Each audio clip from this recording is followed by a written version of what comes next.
ನಮಸ್ತೆ ಸಮಸ್ತ ದೀವರು ಬಾಂಧವರಿಗೆ. ಬಂಧುಗಳೇ, ನಾವು ಇಷ್ಟು ದಿನಗಳ ಕಾಲ ಈಡಿಗರು ಅಂತ ನಾವು ಹೋರಾಟ ಮಾಡ್ತಿದ್ದೀವಿ. ಅದು ಆದದ್ದೇನೆ. ಆದರೆ ಈಡಿಗರ ಜೊತೆ ಸೇರಿ ನಾವು ನಮ್ಮ ಅಸ್ತಿತ್ವವನ್ನು, ದೀವರ ಅಸ್ತಿತ್ವವನ್ನು ಕಳ್ಕೋಬೇಕು ಅಂತಕ್ಕಂಥ ಒಂದು ಹೊಸದೊಂದು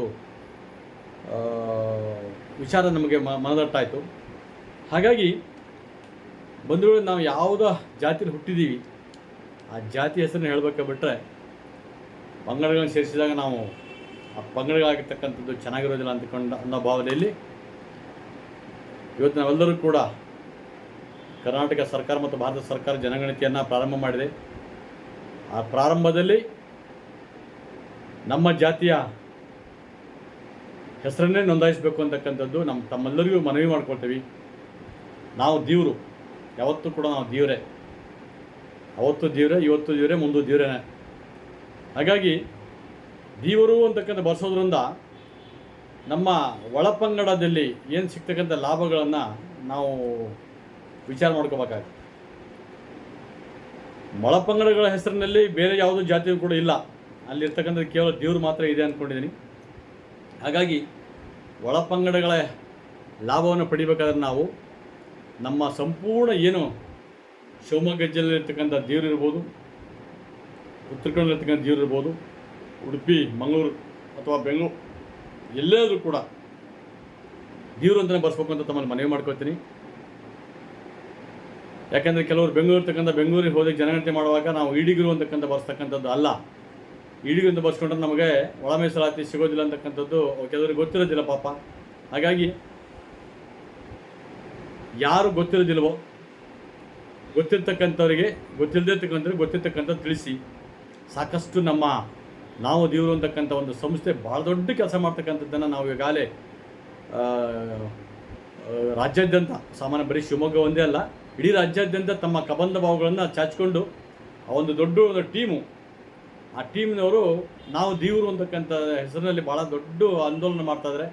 ಆಂದೋಲನಕ್ಕೆ ನಾವೆಲ್ಲರೂ ಕೂಡ ಸಹಕಾರ ಕೊಡಬೇಕು. ಜೊತೆಗೆ ಅವರ ಒಂದು ಮನವಿ ಅತ್ಯಂತ ಭಾಳ ಗೌರವಪೂರ್ವಕವಾಗಿ ಅವರು ನಮ್ಮಲ್ಲಿ ನಂಬರ್ ಸಮೇತ ಹೇಳ್ತಾರೆ. ಅವ್ರು ನಿಮ್ಗೆ ಇಂಥ ನಂಬರ್ನೇ ಹಾಕಿ ಹೇಳಬೇಕು ಅಂತಕ್ಕಂಥ ಹೇಳ್ತಾರೆ. ಹಾಗಾಗಿ ನಾವೆಲ್ಲರೂ ಕೂಡ ಅವರಿಗೆ ನೈತಿಕವಾದ ಸಹಕಾರ ಕೊಡೋದ್ರ ಮೂಲಕ ನಾವೆಲ್ಲರ ದೇವರು, ನಾವೆಲ್ಲರ ಒಂದು ಅಂತಕ್ಕಂಥದ್ದು ಹೇಳಬೇಕು. ನಾವೆಲ್ಲರೂ ಇನ್ನು ಮುಂದೆ ದೇವರು ಅಂತಕ್ಕಂಥ ಪದವನ್ನೇ ಬಳಸಬೇಕು. ನಮಗೆ ಗೊತ್ತಿದ್ದ ಹಾಗೆಯೇ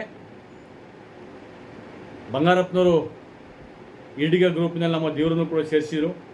ಬಂಗಾರಪ್ಪನವರಿಗೆ ಅತಿ ದೊಡ್ಡ ಗೌರವ ಕೊಟ್ಟು ನಾವು ಇಡೀ ಶಿವಮೊಗ್ಗ ಜಿಲ್ಲೆಯಾದ್ಯಂತ ಎಲ್ಲರೂ ಕೂಡ ನಾವು ಏನು ಮಾಡಿದ್ದೀವಿ, ಈಡಿಗರ ಬದಲಾಗಿ ನಾವು ದೇವ್ರ ಬದಲಾಗಿ ಈಡಿಗರು ಅಂತ ಸೇರ್ತಾ ಹೋದ್ದೀವಿ.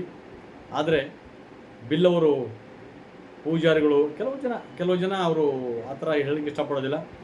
ಮುಂದೆ ನಾವೇ ನಮ್ಮ ದೇವ್ರದ್ದು ಅಸ್ತಿತ್ವ ಉಳಿಬೇಕು. ಜೊತೆಗೆ ನಾವು ರಾಜ್ಯಾದ್ಯಂತ ಪ್ರತಿ ತಾಲೂಕಿನಲ್ಲೂ ಕೂಡ ನಾವು ದೇವರ ಒಂದು ಸಂಘ ಉದ್ಘಾಟನೆಗಳು ಆಗಬೇಕು. ಎಲ್ಲೆಲ್ಲಿ ನಮ್ಮ ದೇವರುಗಳಿದಾವೆ ಅಲ್ಲಲ್ಲಿ.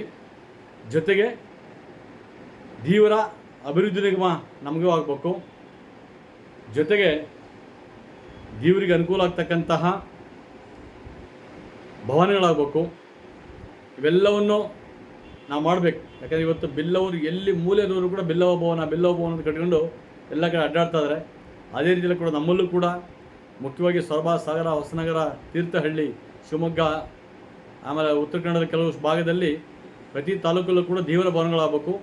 ಆ ದೇವರ ಭವನಕ್ಕೆ ಏನೇನು ಬೇಕು ಅನ್ನೋದನ್ನು ನಾವು ದೇವರ ಸಂಸ್ಥೆಯವರು ಮುಂದಿಟ್ಟು ಮಾಡ್ತಾರೆ ಅಂತಕ್ಕಂಥ ಭಾವನೆಯಿಂದ ನಮ್ಮ ಒಂದು ಸಣ್ಣ ಜವಾಬ್ದಾರಿ ಕೂಡ ಅವರಿಗೆ ವಹಿಸ್ತಾ ಇದ್ದೀನಿ.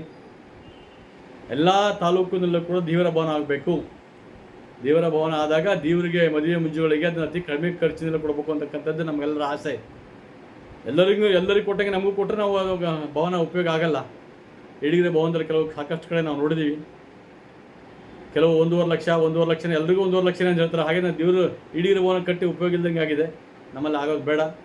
ದೇವರ ಭವನ ಆಗಬೇಕು ಪ್ರತಿ ತಾಲೂಕಲ್ಲೂ. ಆ ತಾಲೂಕಿನ ದೇವರ ಭವನ ನಮ್ಮ ದೇವರಿಗೆ ಕಡಿಮೆ ಖರ್ಚಿನಲ್ಲಿ ತೆಗೆದುಕೊಂಡು ಮುಂದೆ ಹೋಗ್ತಕ್ಕಂಥ ವ್ಯವಸ್ಥೆ ಆಗಬೇಕು ಅಂತ ತಮ್ಮಲ್ಲಿ ಮನವಿ ಮಾಡ್ಕೋತಾ, ಮತ್ತೊಮ್ಮೆ ನಾವು ದೇವರು ಸಂಸ್ಥೆ ಏನು ಹೊರಟಿದ್ದಾರೆ ಅವರಿಗೆಲ್ಲರಿಗೂ ಶುಭವಾಗಲಿ. ನಿಮಗೆ ನಮ್ಮ ಭಾಳ ಅದರಲ್ಲಿ ಎಲ್ಲರೂ ಲೀಡ್ರು ಭಾಳ ಮುತುವರ್ಜಿನ ವಹಿಸ್ಕೊಂಡು ಭಾಳ ಕಷ್ಟಪಡ್ತಾಯಿದ್ರಿ. ನಾನು ನೋಡ್ತಾ ಇದ್ದೀನಿ.